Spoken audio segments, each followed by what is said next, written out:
You have said that the expression, judge not lest ye be judged, is improper, and that in fact one should judge, and one ought to be prepared to be judged.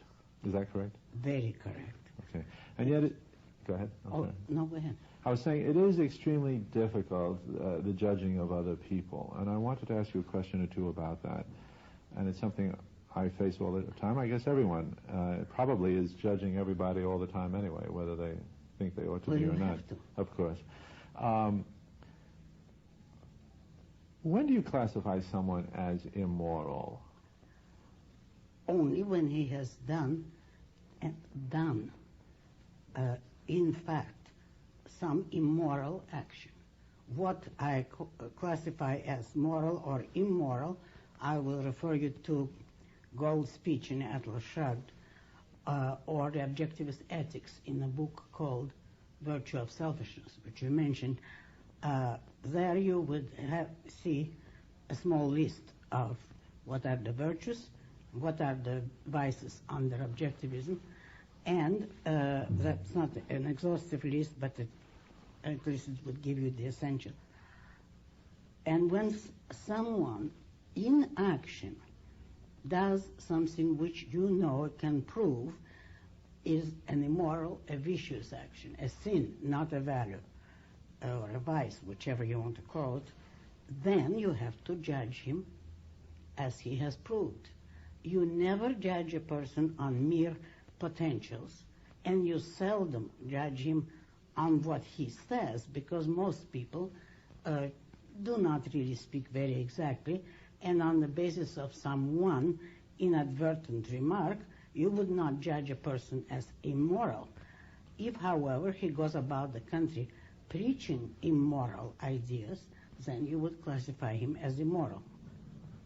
Well, there are people that I meet who are mixed. In other words, they hold certain virtues, but then in particular situations they may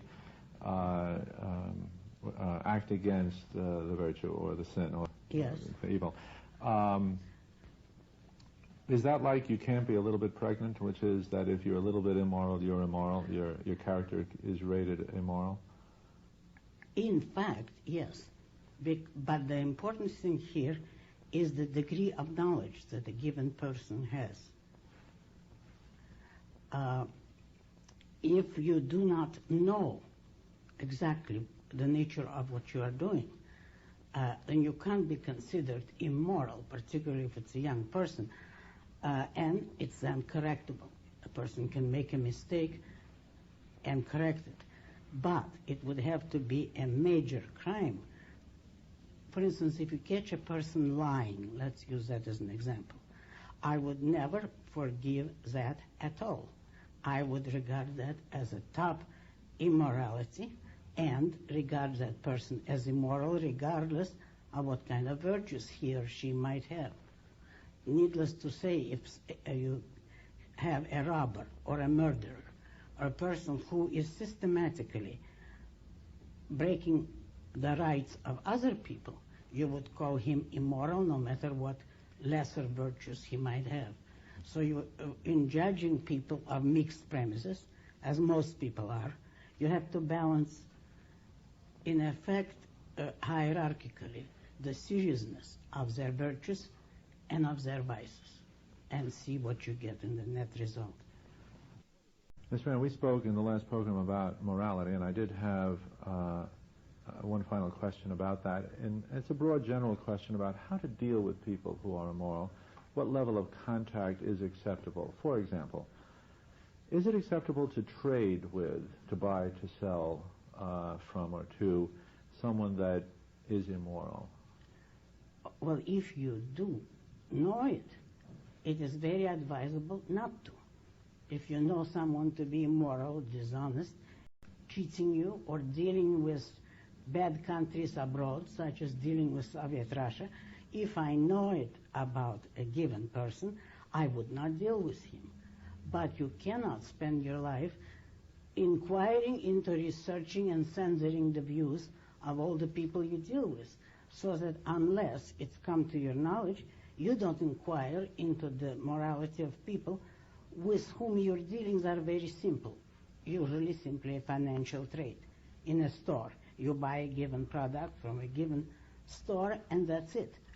If, however, it is a more close and long-range exchange, if it's a question of for whom you'll work or whom you would employ, then you have to have more precise standards, and you certainly should not want to work for or employ immoral people. But here again, you have to be careful. If you cannot pronounce your employer immoral because he doesn't agree with you, you cannot set yourself up as his censor. You can only judge if he has not done anything immoral in his business and doesn't require any moral action from you, then you can accept him. If, however, you know that he's a receiver of stolen goods and he wants you to cheat customers, then you do not deal with an employer of that kind. Is there any reason to treat family members any differently than you would treat other people in this context? None whatever. I am very much against family in that kind of sense, in a sense which makes a small tribe out of a family and makes you tied to every second cousin and aunt and uncles that you might have.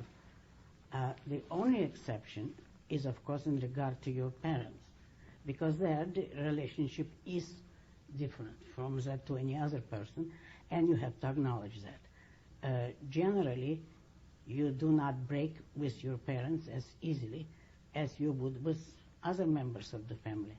Other members you have to judge as you would every person you meet. If you don't approve of them, you don't become friendly.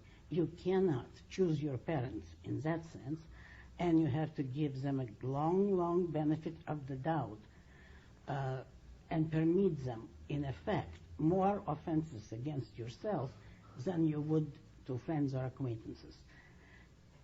You have to give them a certain credit for the fact that they chose to give birth to you and took care of you while you were helpless.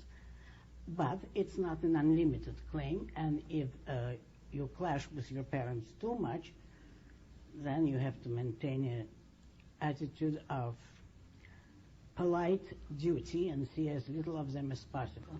And that's probably the only realm in which I recognize such a thing as duty. As a rule, it's a very wrong concept because it asks you to do something for which you have no reason. But the one reason that your parents gave you life would make you do more for them or bear more from them than any other people.